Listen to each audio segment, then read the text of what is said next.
Oi, pessoal, tudo bem? Que bom que a gente está junto de novo aqui no Mergulhando na Lição. É sempre uma alegria poder parar um pouquinho e mergulhar na palavra, né? E hoje o tema, olha, é daqueles que fazem a gente pensar: preceitos de homens. E para a gente já começar a refletir, a lição de hoje joga uma pergunta, sabe? Uma pergunta que vai direto no coração da nossa vida espiritual. Será que as regras que a gente cria, ou até aquelas que a gente segue, mesmo com a melhor das intenções, será que elas estão realmente nos levando para mais perto de Deus? É uma boa pergunta para começar, né? Então vamos fundo nisso. Olha só, a Bíblia, principalmente quando a gente lê o apóstolo Paulo, nos avisa sobre uma armadilha.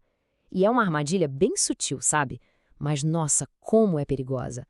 É quando as nossas tradições, as regras criadas por homens, mesmo aquelas que têm uma cara super espiritual, acabam jogando uma sombra em cima do que é essencial, que é a cruz de Cristo. E o texto bíblico dá uns alertas bem claros pra gente. Tipo, primeiro, Paulo deixa muito claro que essas regras humanas não são o caminho para a salvação. Ponto.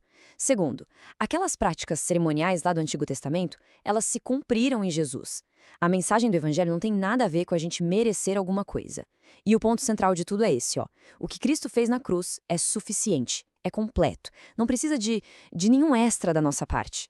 E esse versículo de Colossenses, gente, uau, é muito forte. Ele basicamente olha pra gente e pergunta: escuta, se vocês morreram com Cristo para todo aquele sistema antigo de regras, por que vocês continuam vivendo como se ainda estivessem presos a tudo isso? É um chamado, sabe? Um convite para a gente largar o que ficou para trás e abraçar a liberdade que Cristo conquistou. Ok, mas e hoje em dia? Como é que isso se aplica na nossa vida? A verdade é que essa armadilha não é coisa do passado, não. Essa tentação de trocar a graça de Deus por um bom desempenho religioso, ela continua super presente. A única coisa que muda, às vezes, é a embalagem. A aparência fica mais moderna. E essa comparação aqui mostra bem a diferença, né? De um lado a gente tem a vida na graça, que é o quê? É depender de Cristo, é sentir liberdade, é ter segurança no que ele fez na cruz. Agora, do outro lado, tem a vida baseada no desempenho. E aí a gente confia no nosso próprio esforço, carrega um peso enorme de regras e, o que é pior, acaba alimentando o orgulho espiritual. São dois caminhos que vão para direções totalmente diferentes. Então, peraí. Se a armadilha é essa coisa do desempenho, qual é a saída? Bom, a lição nos mostra a única resposta que realmente funciona: a suficiência total da cruz. É ali, e só ali, que a gente encontra o caminho de verdade para uma liberdade espiritual completa. Tá, mas e na prática? Como é que a gente vive isso no dia a dia?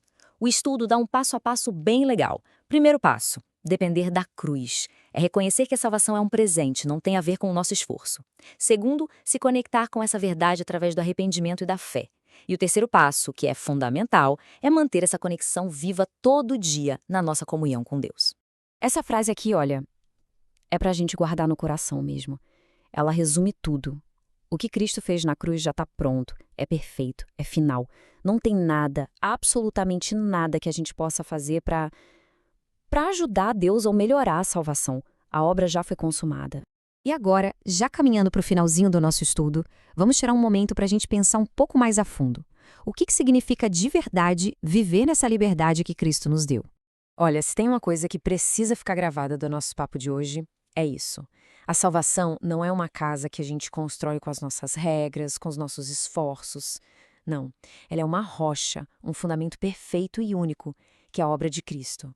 E quando essa verdade entra no nosso coração, sabe? Quando a gente entende isso de verdade, nossa, acontece uma coisa incrível. A gente se livra de um peso gigantesco das costas. Aquele peso de ter que ficar provando o nosso valor, de ter que merecer o amor de Deus. O sacrifício de Cristo já foi suficiente. E isso nos liberta para viver simplesmente como filhos que são amados.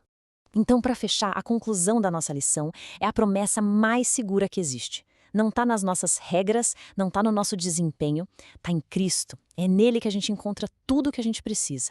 A graça que nos abraça, o perdão que nos limpa e uma segurança que nada nesse mundo pode tirar. Uma segurança eterna. Que essa certeza possa encher o seu coração hoje, tá bom? Que Deus te acompanhe e a gente se encontra no nosso próximo estudo.